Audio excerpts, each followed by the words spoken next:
Okay, a quick video of how I fixed my Stanley nail gun.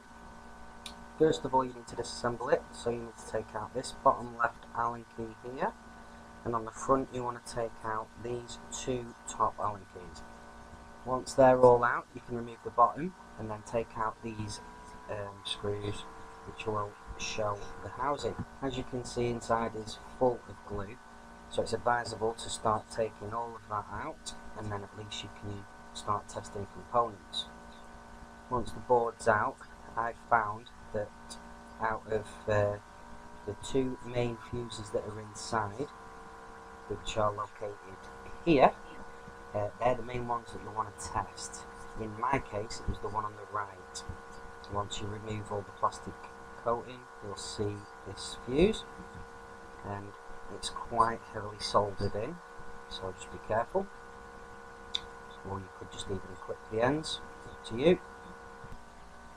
It's an 8 amp 250 volt ceramic fuse, and